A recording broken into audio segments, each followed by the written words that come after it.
In the lovely city of Potacot, there lived a kind-hearted woman named Mail. She was a nurse, but everyone in her neighborhood fondly called her Nurse Cam. The nickname came naturally. Mail had a soft, calm voice that made everyone feel at ease whenever she spoke. Whether she was treating a patient or greeting someone on the street, she always did it with a gentle smile and a peaceful tone. Mail was married to a handsome man named Tundi. He was the kind of man every woman admired, tall, neat, and charming. He ran a small contracting company and drove a shiny black Jeep. Every Sunday morning, people would see Tundi and Mail walking hand in hand as they stepped out of their car and entered the church. Tundi was a true gentleman. He always opened the car door for his wife and made sure she was comfortable wherever they went. He treated her like a queen, and together they seemed like the perfect couple, living examples of love, grace, and harmony. Even with her busy schedule as a nurse, Mail never neglected her home. She made sure to cook Tundi's favorite meals and iron his shirts before bedtime. No matter how tired he was, Mail would kneel by the bed, hold his hands, and pray for him every night. She always thanked God for blessing her with such a good man and prayed for his safety whenever he was away. They looked perfect. They sounded perfect. They acted perfect. But sometimes, perfection hides cracks that no one can see. And for Mail and Tundi, it began quietly, like the buzz of a mosquito in the dark. The night that changed everything. One night, Mail woke up and noticed that Tundi wasn't beside her. She glanced at the clock. It was 1:45 a.m. Curious and uneasy, she tiptoed out to the living room. The lights were dim, the TV was off, but she could hear Tundi's voice. He was whispering on the phone. Mail moved closer and listened. No, don't call me that. Stop now. Okay, you know what? I'll come very soon. Her heart skipped. Who was Tundi talking to at this hour? His tone was soft and playful, a way he hadn't spoken to her in months. Before she could make sense of it, Tundi noticed her shadow by the door and quickly ended the call.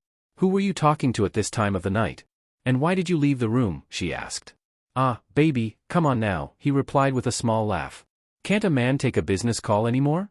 It's just a business call. I was talking to my engineer. Look. He showed her his call log. See? I was talking to Engineer Nade. Mail stared at the screen. The number did match the name he mentioned. She wanted to argue further, but she quietly turned and went back to bed. Still, her heart was restless. Something didn't feel right. The next morning, when Tundi woke up, he dressed sharply, looking even more handsome than usual. He sprayed his perfume so much that Mail couldn't help but ask, Babe, what's going on? Do you want to finish the whole perfume today? He smiled. Your husband just wants to look nice and smell fresh. That's all. Then he added casually, oh, before I forget, don't wait up for me tonight. I've got a late meeting with a client. Mail's smile faded. She wanted to believe him, but the memory of that phone call still echoed in her mind. She forced a smile. No problem. But which client are you talking about? He chuckled. Ah, you don't know this one. He's a new client, a man offering me a big project. Don't worry, okay? Just go to bed when you're tired. After Tundi left, Mail went to work as usual. When she returned home that evening, she cooked Tundi's favorite meal, pounded yam and egusi soup. She kept his portion warm in the microwave, just in case he came home hungry. By 11 p.m., Tundi finally walked through the door. Babe, you're still awake? He asked. Yes, I kept your food in the microwave. I even started watching one of our favorite shows while waiting for you. How was your meeting? The meeting was fine, he replied.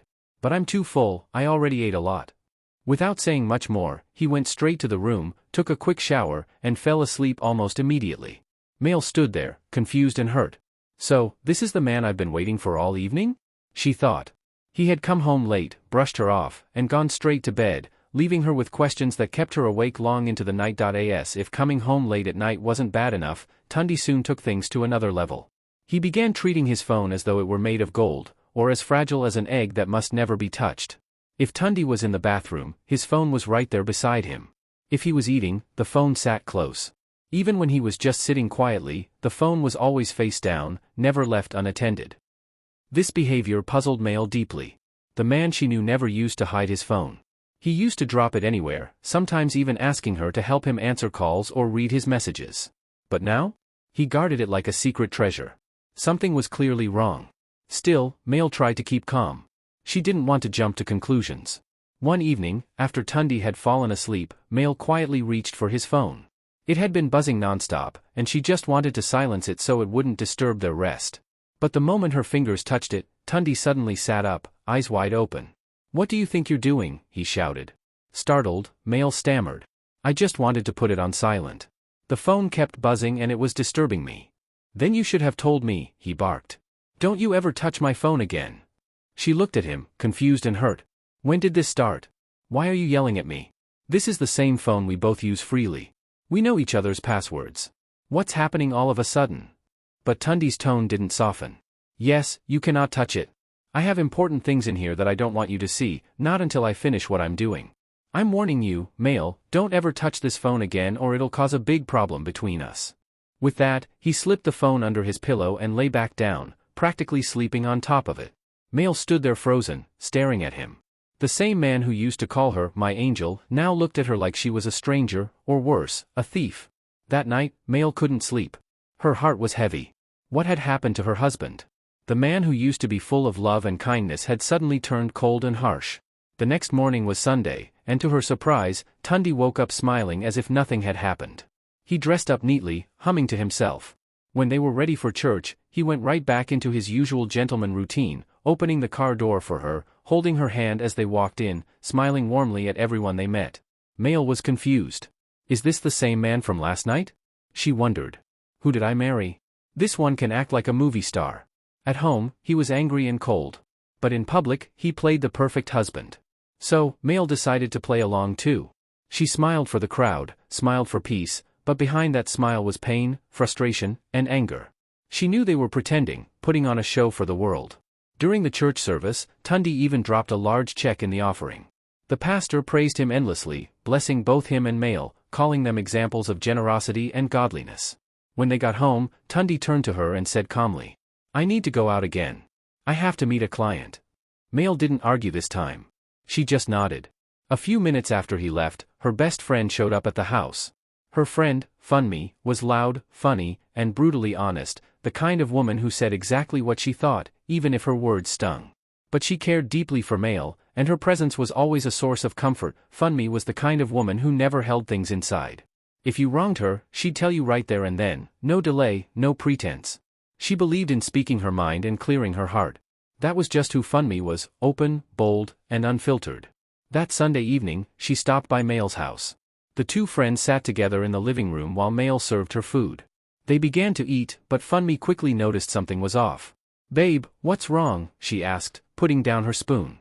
You're not smiling like before. The Male I know would be telling me stories about her husband by now, how you both went here, went there. It's too early for you to start wearing a long face. Your marriage isn't even up to 2 years yet. What's happening? Male sighed deeply, frustration written all over her face. Do men just wake up one morning and stop loving their wives? Do they just change overnight, become rude, disrespectful, and arrogant for no reason? Funmi looked concerned. What did he do this time? Tell me everything. Male shook her head sadly.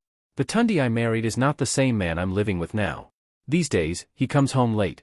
Whenever his phone rings, he steps out of the room to answer it, whispering like he's hiding something.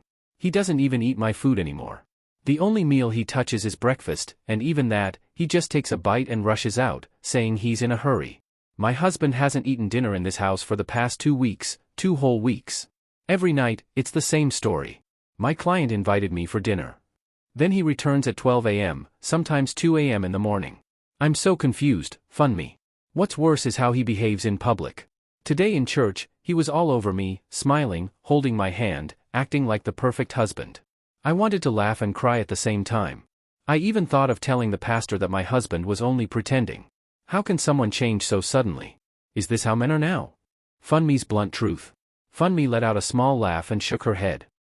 If I say I warned you, you'll say I talk too much. But let me just tell you the truth as it is. I told you when love was still shacking the two of you, especially you, my dear. You were head over heels. I warned you, don't love a man more than he loves you. When you love too much, you lose balance. He stops fearing to lose you. You were always around him, any small thing, you're by his side. You made him too comfortable. But honestly, I didn't expect Tundi to change this fast. I used to count him among the 1 out of 100 men who truly love their wives and stay faithful till death. But now, my dear, it looks like you've joined the rest of us in this struggle. Male frowned. Come on, Funmi, what are you saying? Funmi continued, still blunt but caring. I'm saying open your eyes. I'm sorry I'm laughing, but when I used to complain to you about my own marriage, you'd tell me I was overreacting. Now it's happening to you, and you see it's not funny. Don't trust men too much, my sister. Once they start smelling another woman's perfume, fresher, sweeter than yours, they'll start changing immediately. She leaned closer and said firmly, Male, shine your eyes. Your husband might already be seeing another woman outside. A new flower that caught his attention. Male quickly interrupted, shaking her head. No, Funmi. Not Tundi. He's not that kind of man. I swear. Funmi laughed and threw up her hands. You see your life? You're even swearing for a man. You must be crazy, my friend. I'm not cursing your husband, I'm warning you. Be smart. Because if you keep pretending all is well, one day he'll bring that woman right into your home. And when that happens, don't come crying to me. Funmi leaned back on the chair, her expression turning serious.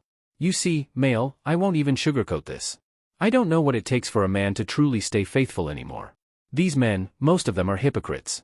Wickedness just runs in their blood. I can barely count how many men are 100% faithful to their wives, the same women they once proposed to, saying, you're the love of my life. Anyway, I've said my piece. I'm a married woman myself, not some single girl trying to meddle. Now you see why I told you I'm no longer interested in my own marriage. I just pray your own doesn't get that bad. But listen, be smart. Let him handle the responsibilities of the house. Start saving your own money. Don't say I didn't warn you. After Funmi left that evening, Male's mind was restless. Her friend's words replayed in her head, but she still found it hard to believe that Tundi, her loving husband, could ever betray her. Later that night, Tundi returned home from wherever he claimed he had gone. Male watched him closely. She didn't say much, just served him dinner quietly. Babe, come and eat, she said softly. No, I'm full. I already ate, Tundi replied politely, sitting on the bed with his phone in hand. He started pressing the phone, smiling to himself. That smile made Male's heart ache. Who are you chatting with? She asked gently. You've been out all day. I've been here alone. Now that you're back, shouldn't we at least talk? Why are you glued to your phone again, smiling? Male, I'm talking to a client, he replied quickly. We're discussing business. At this hour? She asked. Can't you draw a line between work and home anymore? Please, Male, not tonight. I'm tired, he sighed, clearly irritated. You're too suspicious. You think too much, that's your problem.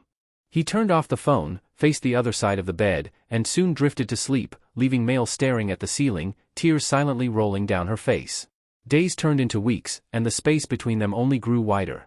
Tundi eventually started sleeping in the guest room, saying that Male nagged too much and he needed peace and quiet to think. But Male knew the truth, peace had already left their home. One afternoon, while Tundi was in the kitchen getting something from the fridge, he placed his phone on the counter. At that exact moment, Male walked in, and her eyes fell on a message that lit up the screen. Can't wait to see you again tonight. You drive me crazy. Her hands trembled.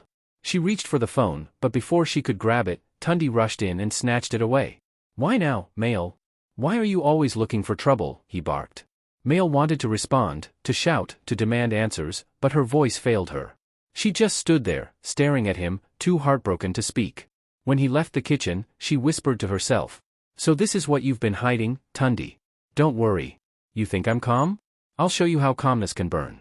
Right there in the kitchen, Male made a decision. She called Funmi and asked where she could buy a car tracker. Funmi, being resourceful, quickly helped her get one. Within a short time, Male secretly installed the tracker in Tundi's car. The next day, she started doing laundry. As she sorted the dirty shirts, she noticed one that had a strange stain. When she lifted it up to inspect, her eyes widened. There was a red lipstick mark on the collar. Not just any red, but pepper red. Her heart sank. She stared at it for a long moment, speechless. Oh God, not again, she muttered. She smelled the shirt. It carried a perfume scent, one she didn't own and had never worn. Carefully, she placed the stained shirt on the table, waiting for Tundi to return home. She washed the rest, but that shirt, that evidence, stayed there untouched. That evening, when Tundi finally came back, Male met him at the door with the shirt in her hand. Welcome, Tundi. Please, who wore this lipstick that stained your shirt? She asked calmly. Immediately, his face changed. What lipstick? What are you talking about? Please, stop shouting, she replied softly. I'm not fighting with you. I'm only asking a simple question. Look at the shirt. Whose lipstick is this? Tundi scoffed and began to laugh sarcastically. Come on, Male, why must you always look for problems whenever I come home? So now I'm going around kissing women, right? Male stared at him silently.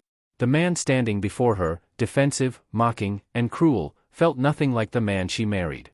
And in that moment, she realized something deep inside her had started to break. Maybe you got that red lipstick on your shirt from a handshake, or maybe a woman hugged you after a meeting and, boom, the lipstick just appeared there. Mail said bitterly, her voice trembling. Tundi rolled his eyes. Can you stop being dramatic? Anything could have caused that lipstick mark. I meet women all the time, women who wear makeup. It could have happened by accident. Why are you making it a big deal? Mail stared at him, hurt. So, Tundi, you expect me to believe that? Believe whatever you want, he snapped. Stop acting like a village woman who talks before thinking. He stormed out of the room and slammed the door, leaving Mail standing there in shock. Slowly, she sank to the floor and burst into tears. That night, she couldn't eat. She couldn't sleep. She sat there, lost in thought, wondering how her once happy marriage had fallen apart so quickly. A sister's comfort. The next morning, Mail decided to visit her elder sister, Amaka. She needed someone else's opinion. Maybe Funmi had exaggerated things. Amaka ran a small shop in town, and when Mail arrived, her sister noticed immediately that something was wrong. They sat outside the shop on a small veranda to talk. Mail, you sounded so down last night on the phone, Amaka said, concerned. Were you crying? Has your husband stopped treating you well? Tell me what happened. Mail sighed. Sis, I don't understand what's going on. Tundi has completely changed. He's always angry, always finding fault with everything I do. Do you know I found a red lipstick stain on his shirt? When I asked him about it, he didn't even try to explain properly. He said I'm always nagging, that I'm looking for trouble. Can you imagine? He told me the lipstick could have come from anywhere, that he meets women every day. Amaka shook her head. My sister, forget that man. He's cheating, it's obvious. And you should thank your stars that you're even seeing the signs early. Some women never find out until it's too late. Now that you're noticing these red flags, you need to be smart. Step back a little. Protect yourself. This man sounds like someone who has no conscience. She took Mail's hand. Listen, I'm also married, and I know what I'm saying. Not every woman talks about what she's going through at home. Many of us are suffering quietly. But let me tell you the truth, you need proof. Don't just accuse him blindly. Catch him red-handed. Have evidence before you confront him again. Your peace of mind is what matters most. Amaka continued softly, her tone serious. You're a nurse, right? You know what stress can do. High blood pressure can develop anytime, especially when your heart is troubled. Don't let this marriage destroy your health. I've removed my own heart from all this marriage drama. I'm a mother of 3, 2 girls and 1 boy, and let me be honest, Mail, I'm only staying for the children. My husband and I are just raising them together, but emotionally, we're far apart. Thank God I have this shop and other small investments, otherwise, I would have gone mad by now. At least I've managed my situation. I caught my husband red-handed too, I had proof. I forced him to start paying me a monthly allowance for the kids. We live in the same compound, but not together. I made the tenants move out of one flat, renovated it, and moved there with the children. So, technically, we're under the same roof, but we live separate lives. He still sneaks women in when he thinks no one is watching, but I've made up my mind.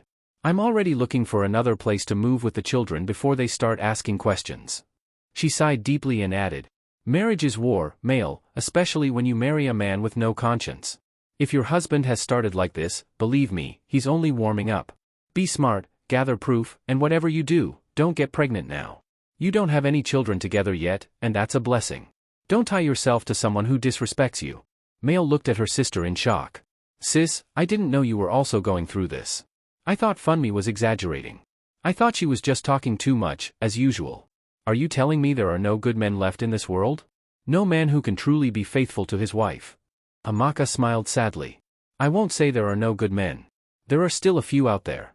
At least our father was one of them. He was faithful to our mother till the very end. Mail nodded. Yes, though we were small, I remember the peace in their home. Amaka shrugged. Not every man can be like our father. Good men are rare these days. But that doesn't mean we should lose hope. We can still live happy, peaceful lives, we just have to be smart about it.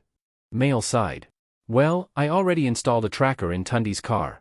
The problem is, I forgot to connect it to my phone. And now he's gotten suspicious. He even installed this loud alarm system, so whenever I go near the car, it starts making noise. I haven't been able to fix it or check anything yet. But tonight, she whispered, I plan to try again.